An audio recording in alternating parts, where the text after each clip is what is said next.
Imagine waking up tomorrow morning, running through your usual routine, and then realizing something's different. That grocery store where you've shopped for years, the one just down the street, it's gone. Not closing next month with plenty of warning, not gradually winding down operations, just completely shut down, as if it vanished into thin air. For millions of Americans in 2025, this jarring scenario has already become their lived reality. We're watching an unprecedented wave of grocery store shutdowns sweep across the nation, hitting communities that never imagined they'd find themselves without convenient access to reasonably priced food. The speed at which this transformation is happening has caught almost everyone off guard. Here's what makes this particularly alarming. We're already looking at over 7,000 grocery and retail locations that have permanently closed their doors across the United States. But focusing solely on that staggering number misses the bigger, more troubling picture. What really matters are the cascading effects these closures trigger in the communities left behind. Think about what actually happens when your neighborhood grocery store disappears. Suddenly, buying milk and bread requires a 30-minute round trip instead of a 5-minute walk. Food prices creep upward because you've lost your most affordable option. The variety you once took for granted shrinks dramatically. Before you know it, entire regions are being categorized as what food security experts now call rapidly expanding food deserts, areas where accessing fresh, affordable groceries becomes genuinely difficult. And here's the part that should really grab your attention. The stores failing the fastest aren't the small, independent shops struggling to compete with big box retailers. Instead, we're witnessing the spectacular collapse of massive national chains. Brands you've known your entire life, companies with century-long histories, and billion-dollar backing. These were supposed to be the survivors, the ones with enough resources and market power to weather any storm. Some of these failing giants were celebrated just a few years ago as revolutionary pioneers bringing cutting-edge technology and automation to grocery shopping. Today, many are desperately downsizing, retreating from entire markets, or shutting down completely. And each closure reveals something increasingly obvious yet deeply unsettling. America's entire food distribution infrastructure is experiencing stress levels we've never seen before. The cracks are spreading into communities that always felt insulated from these kinds of problems. By the time you finish reading this, you'll have a clear understanding of which major grocery chains are on the brink, why this crisis is accelerating right now, and, most importantly, how these seismic shifts might reach your own neighborhood before the calendar flips to 2026. 10. Kroger. When a 140-year institution starts pulling back for more than 14 decades, that's well over a century and a quarter, Kroger has stood as one of the most reliable, predictable fixtures in American grocery retail. If you're over 50, there's a good chance you have vivid childhood memories of accompanying your parents to Kroger, where shopping felt like a comforting ritual that never changed. The aisles were familiar, the routine was dependable. Everything about the experience suggested permanence. That's precisely why the current situation feels so disorienting and wrong. In 2025, Kroger has publicly announced intentions to permanently close approximately 60 locations over the coming 18 months. At first glance, you might think 60 stores doesn't sound particularly catastrophic for a company Kroger's size. But when you understand how grocery store economics actually function, that perspective shifts dramatically. Traditional grocery retailers operate on profit margins so thin they'd make most other businesses nervous. But we're talking about 1 to 3% on average, sometimes even less. In practical terms, this means that even relatively minor increases in operating expenses can completely eliminate a store's annual profitability in just a few short weeks. Right now, Kroger is getting hammered from every direction simultaneously. The refrigerated delivery trucks essential for transporting fresh and frozen goods cost more to fuel and maintain than some individual locations can generate in revenue. Labor expenses continue climbing every quarter, driven by competitive job markets and inflation-adjusted wage expectations. And perhaps most damaging to Kroger's long-term prospects, consumer shopping behavior has fundamentally transformed in ways that specifically disadvantage this chain.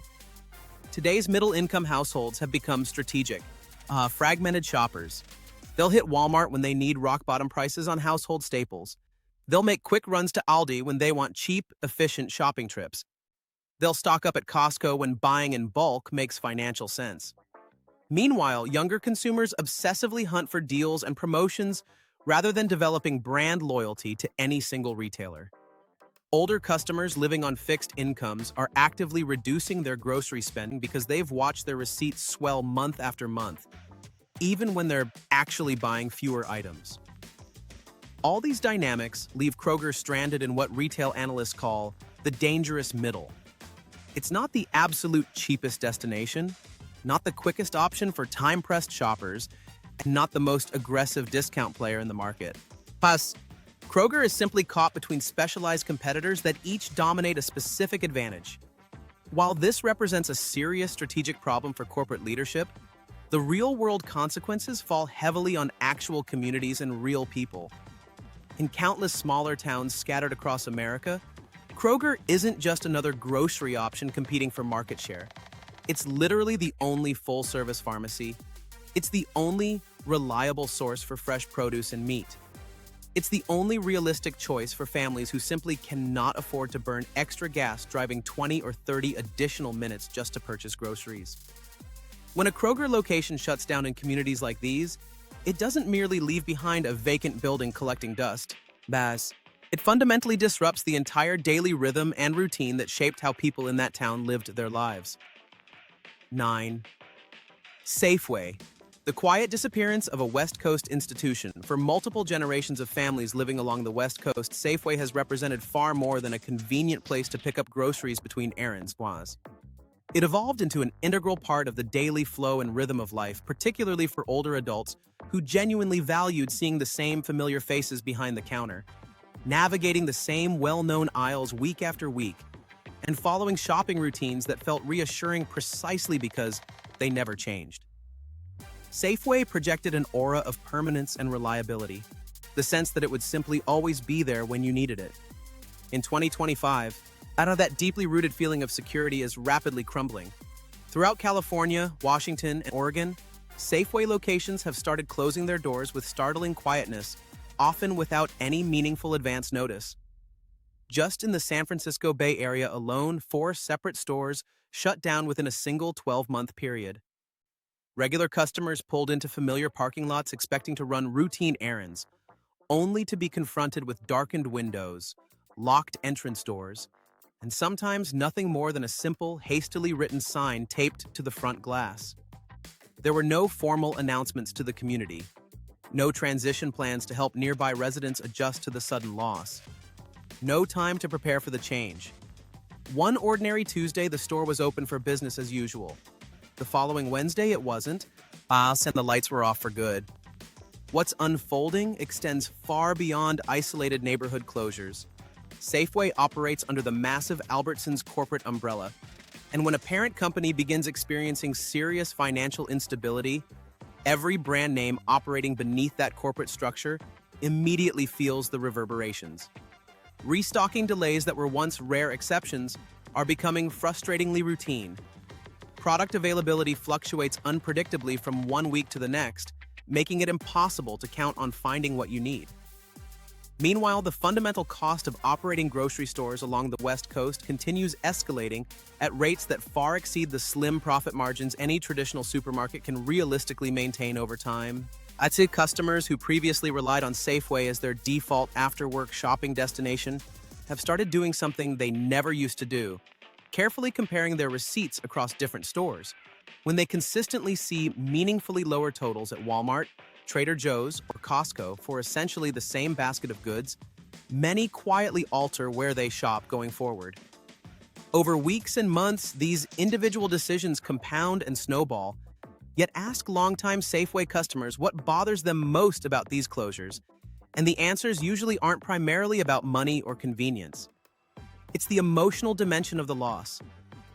Many shoppers over 50 will tell you that Safeway was the one remaining store where they knew employees by first name and felt genuinely recognized as individuals rather than anonymous transactions.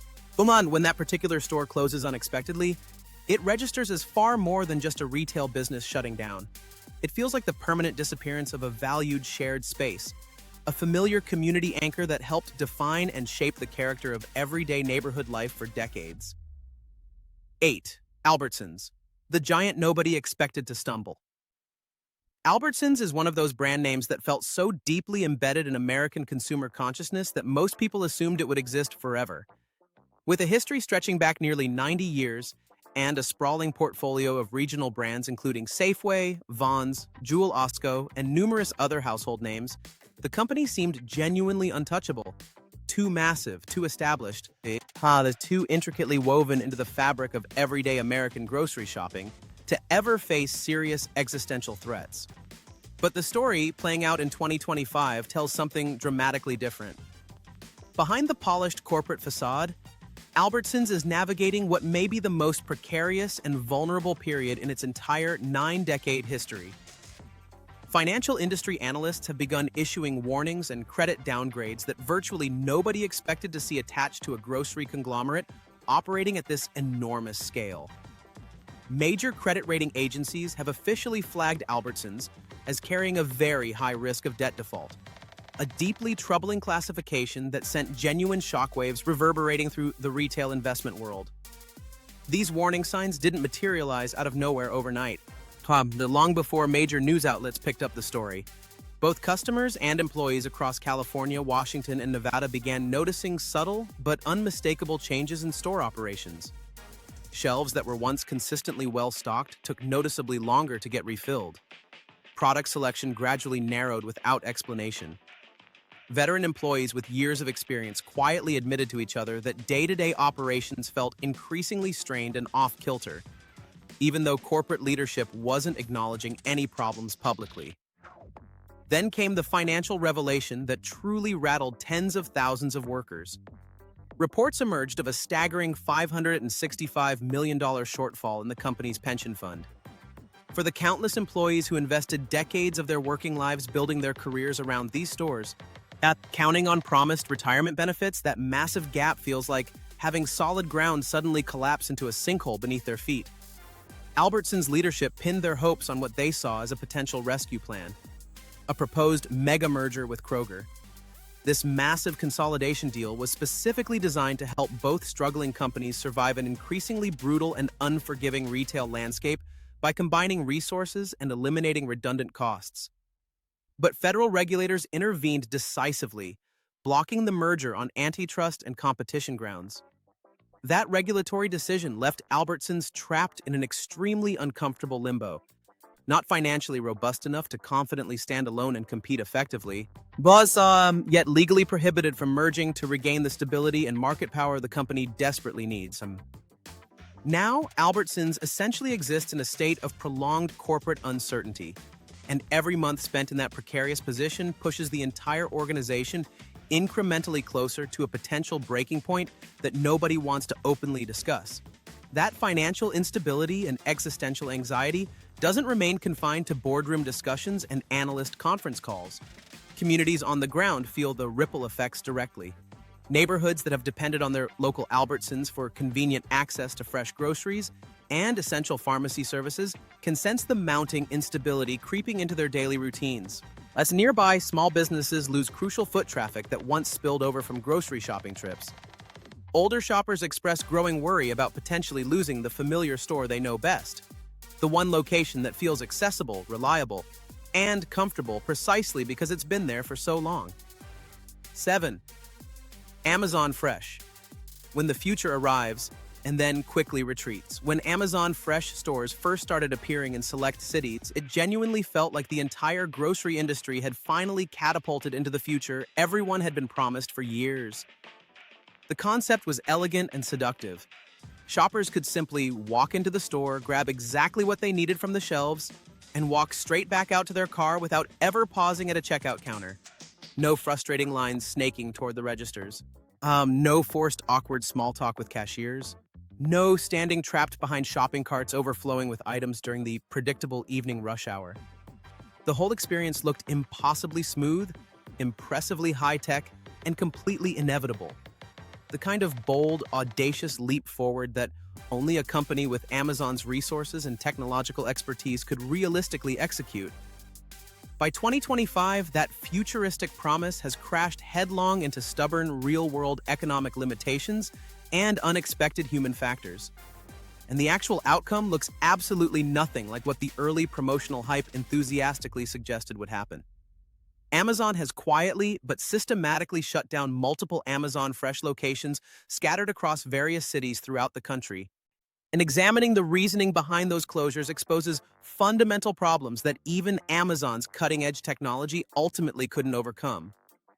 At the absolute core of these stores sat the famous Just Walk Out system, an extraordinarily complex network of sensors, scanners, weight detectors, and ceiling-mounted cameras meticulously tracking every single item that customers touched, picked up, or returned to shelves.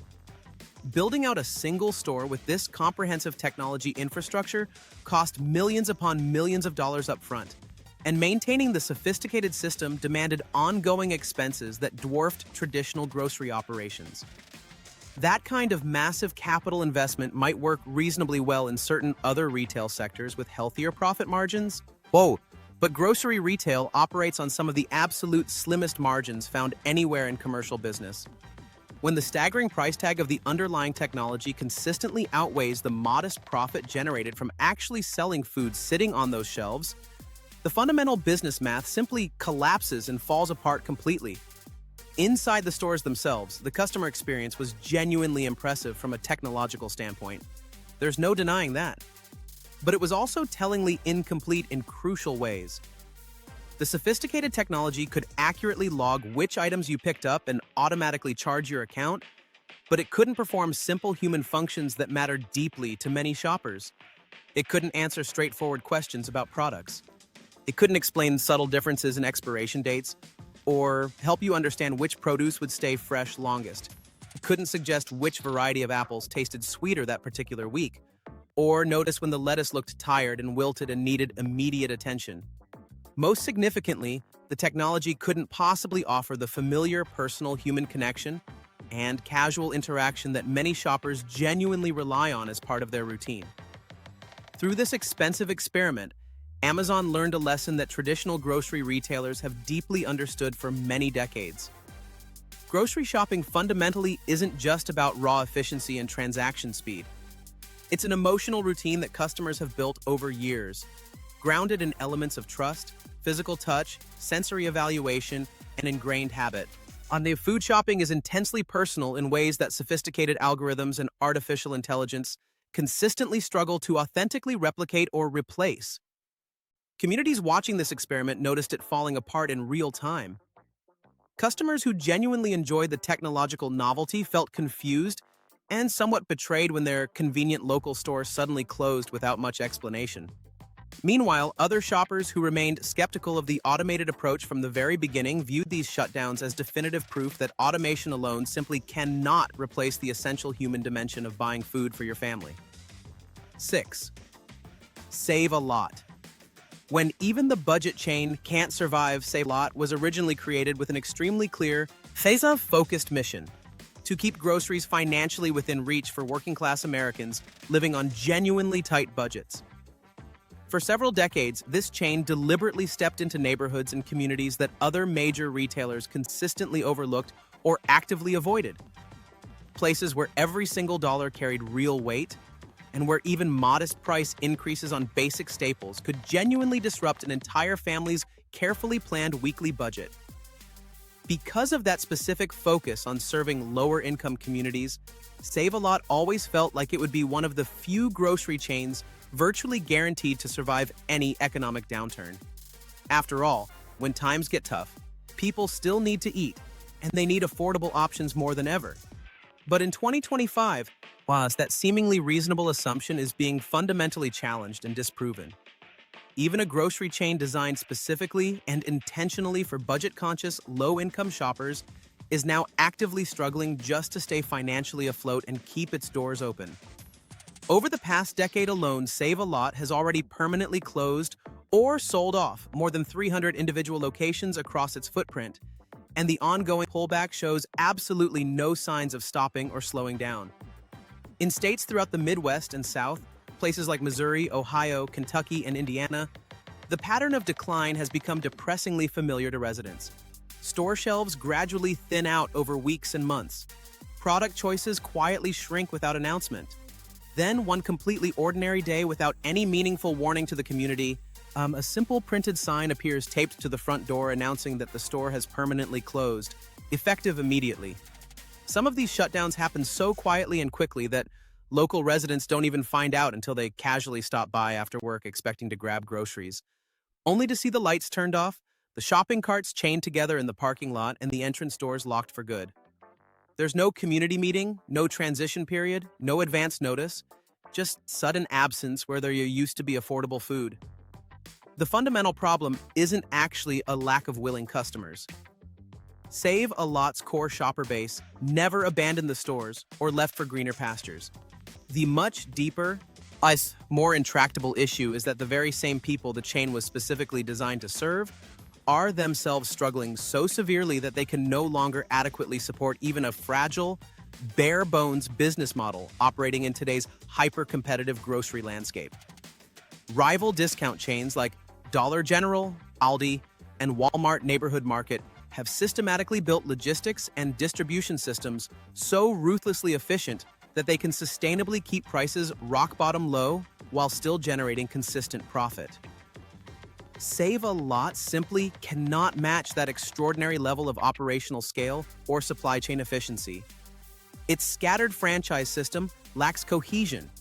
Its distribution network relies on outdated infrastructure, and its financial reserves are far too thin to survive in a brutally competitive market where literally every penny of margin counts towards survival. The real-world consequences of these closures extend far beyond corporate spreadsheets and quarterly balance sheets. When a Save a Lot store permanently closes in a low-income neighborhood, many families in that community lose their single most affordable option for purchasing food overnight, with no comparable replacement nearby. Families already stretched impossibly thin by steadily rising costs for rent, utilities, transportation, and basic necessities are suddenly forced to drive significantly farther and spend noticeably more on the same basic groceries they were already barely managing to afford before the closure. Down on the loss of a dedicated discount grocery store doesn't just create what experts clinically call a food desert. It creates something that cuts even deeper into community well-being. It creates what you might call a hope desert, leaving entire communities facing only expensive grocery choices they were never financially prepared or positioned to make, fundamentally altering their relationship with something as basic as feeding their families. 5. Winn-Dixie, a Southern institution quietly fading away. For close to 100 years, Winn-Dixie has been thoroughly woven into the cultural and social fabric of the American South. In states spanning Florida, Georgia, Alabama, Louisiana, and Mississippi, that distinctive red and white storefront sign meant considerably more than just a convenient place to buy groceries, as it represented a genuine community gathering place.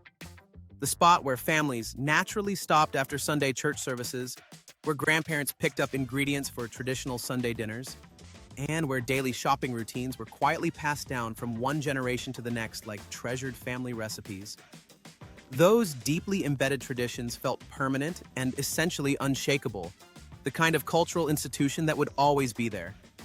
That's precisely why what's currently unfolding throughout the Southeast in 2025 feels less like a routine business adjustment and more like a slow-motion earthquake gradually reshaping the entire regional landscape. Southeastern Grocers, the parent company that owns and operates the Winn-Dixie brand, has officially confirmed yet another significant wave of permanent store closures rolling out this year across multiple states. Unlike previous attempts at rebranding efforts or strategic operational reshuffles designed to modernize the chain, these current shutdowns aren't about fine-tuning the business model or adjusting to shifting consumer preferences. They're fundamentally about basic survival, about keeping the company financially viable at all. Transportation and logistics costs have surged to levels that would have seemed impossible just a few years ago. Fuel prices remain stubbornly elevated, and the long-distance delivery routes required to serve stores scattered across the sprawling Southeast hit Winn-Dixie's operating margins especially hard. Every additional mile traveled by refrigerated delivery trucks hauling perishable goods eats deeper into profit margins that were already razor-thin to begin with.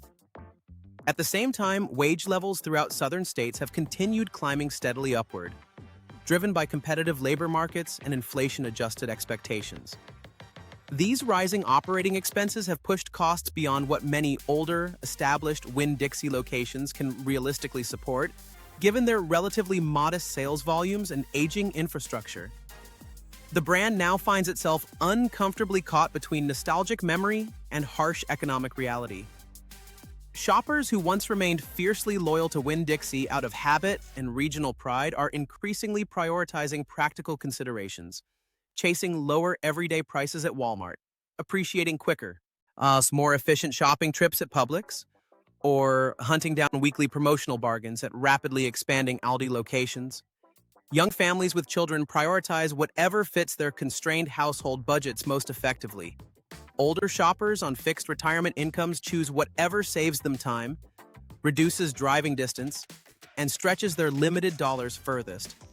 What Winn-Dixie currently offers, a middle ground approach without a clear competitive advantage, simply no longer aligns with the economic realities facing a region where persistent inflation has steadily eroded household buying power for 3 consecutive years.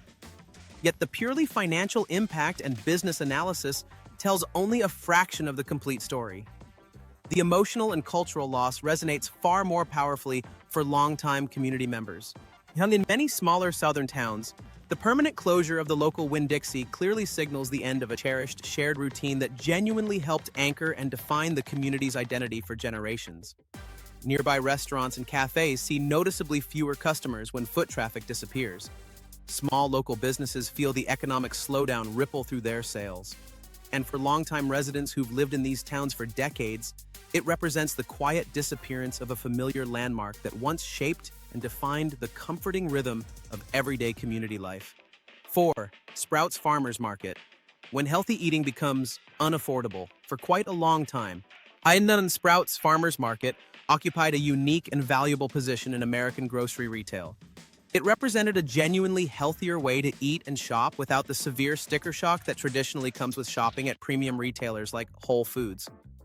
The chain became a legitimate favorite among health-conscious shoppers who wanted access to fresher produce, cleaner ingredient labels, and an overall sense of wellness and nutrition without feeling like every shopping trip was blowing a massive hole in their monthly budget.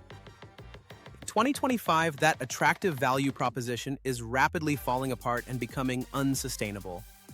And it's definitely not because American consumers suddenly stopped caring about nutrition, wellness, or healthy lifestyle choices.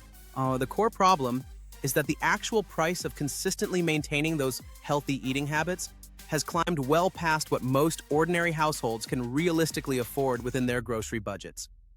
Persistent inflation has completely and fundamentally changed what the word reasonable actually means in the context of grocery shopping today. A simple plastic container of fresh strawberries that once felt like a small, justifiable indulgence now regularly approaches $9 in many markets. Basic salad greens and mixed lettuce routinely exceed $5 per package. Organic meats, chicken, beef, pork, often cost double or even triple their conventional counterparts, sitting right next to them in the refrigerated case. Middle-class families already juggling higher monthly costs for rent or mortgages, utilities, car insurance, health insurance premiums, and rising medical bills, eating consistently clean and healthy no longer feels like a reasonable lifestyle choice available to anyone willing to prioritize it. Instead, it increasingly feels like an expensive luxury reserved only for households with significant discretionary income. As these mounting financial pressures continue squeezing consumers from every direction, Sprouts has quietly begun pulling back from numerous markets. Locations scattered across California, Colorado, Arizona, Texas, and New York have systematically reduced staff hours, scaled down their fresh food sections, or closed completely with little to no advance public notice or explanation. In some neighborhoods, the familiar Sprouts signage disappeared almost overnight, leaving regular customers confused and without their preferred shopping destination. The challenge facing Sprouts runs considerably deeper than isolated individual store performance issues. The chain occupies an increasingly uncomfortable middle ground in today's polarized grocery market. It positions itself as healthier and fresher than traditional mainstream supermarkets, yet it's simultaneously not affordable enough for cost-conscious families actively trying to stretch every dollar as far as possible.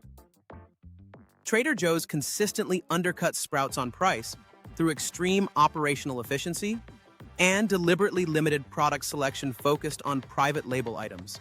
While Whole Foods successfully captures the higher income demographic of shoppers who aren't particularly price sensitive and view grocery shopping as an extension of their affluent lifestyle, Sprouts ends up stuck uncomfortably between aspiration and practical reality, unable to fully compete on either dimension. That strategic positioning shift carries deeply personal implications for many loyal customers. Shoppers who previously filled their carts weekly with organic produce, grass-fed meats, and specialty health foods now openly admit they simply cannot afford to continue eating that way anymore, given other financial pressures. They buy less during each visit, shop less frequently overall, or abandon Sprouts altogether in favor of cheaper alternatives. For many people, Sprouts symbolized something important beyond just groceries.